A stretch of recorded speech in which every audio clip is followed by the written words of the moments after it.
a land shaped by shadows. Imagine a place where the past and present collide in a labyrinth of secrecy, where every street whispers stories of resistance, power, and fear. North Korea, a country shrouded in mystery and ruled by an unyielding regime. But how did it all begin? What forces carved this enigmatic nation from the chaos of history? We open with a map of Korea in the early 20th century. Japanese troops march through cities as the imperial sun rises over the peninsula. Archival footage shows impoverished Koreans laboring under harsh colonial rule. In 1910, Japan annexed Korea, plunging the nation into decades of brutal occupation. Resistance was met with unimaginable cruelty. But from these ashes emerged a young guerrilla fighter, Kim Il-sung, whose story, part myth, part reality, would lay the foundation for a nation unlike any other. Thought-provoking question: was Kim Il-sung a hero of the Korean people or a figure crafted for propaganda? The rise of the eternal leader. Kim Il-sung, a name that echoes through North Korea's streets and hearts. But who was he really? Historical records suggest he was more than a guerrilla fighter. He was a strategist, a manipulator, and perhaps most importantly, a survivor. Footage transitions to Soviet tanks rolling into northern Korea after Japan's defeat in World War II. Kim Il-sung arrives, endorsed by Stalin. Crowds cheer, though unease flickers in some eyes. Installed by the Soviet Union, Kim Il-sung's rise to power was not organic. He eliminated rivals, consolidated control, and positioned himself as the savior of the Korean people.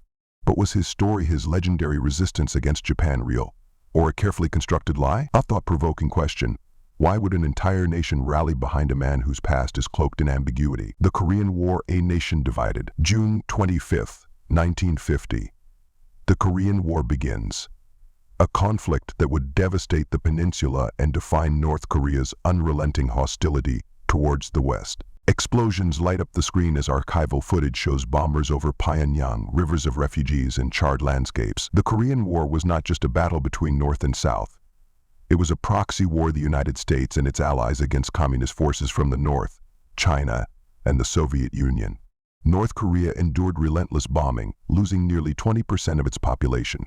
This trauma became the bedrock of its narrative, a small nation standing resilient against imperialist aggression. Thought-provoking question: how much of North Korea's modern paranoia stems from genuine fear versus crafted propaganda? Juche and the cult of personality, self-reliance, independence. These are noble ideals. But in North Korea, Juche became something else entirely. It became a weapon, a means to isolate and control.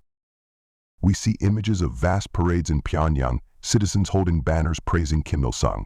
The music is triumphant but eerie. Juche was introduced in the 1950s as a philosophy of self-reliance.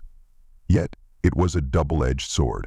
It justified the regime's isolation while reinforcing the Kim family's absolute control. Kim Il-sung was no longer just a leader, he was a god. Thought-provoking question: can a nation built on isolation truly be self-reliant? Or is this the ultimate paradox of Juche? Nuclear ambitions and international terror. The 1980s marked a turning point. North Korea began flexing its muscles on the global stage, not with diplomacy, but with terror. Visuals shift to dramatic reenactments of the Rangoon bombing and the Korean Airlines Flight 858 disaster. Tension builds with eerie music. These acts were more than provocations. They were statements. North Korea was willing to go to any lengths to secure its place in history. But the world responded with sanctions, pushing the nation further into isolation. Thought-provoking question: are North Korea's nuclear ambitions a defensive strategy or a gamble for legitimacy on the world stage? The price of power, human rights abuses. Behind the parades and propaganda lies a darker reality. North Korea's human rights abuses are among the worst in the world. But how does a regime justify such brutality?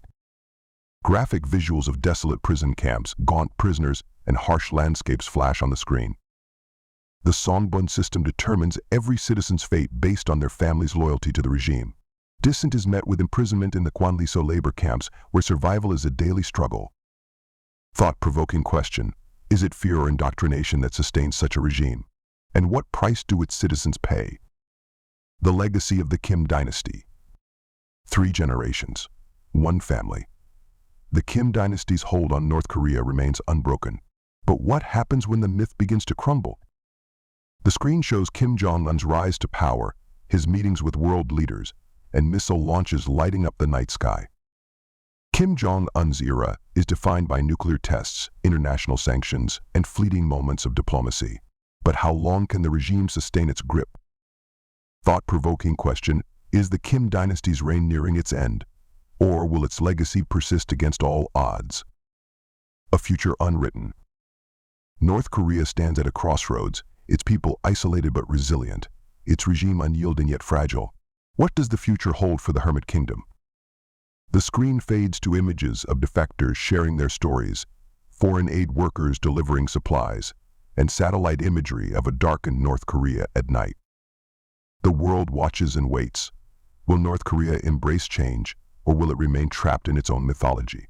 Only time will tell. Thought-provoking question: what role will the world play in shaping North Korea's destiny? And at what cost? Thank you for joining us on this journey into North Korea's past, present, and uncertain future. Don't forget to like, subscribe, and share your thoughts below. Together, let's unravel the mysteries of our world.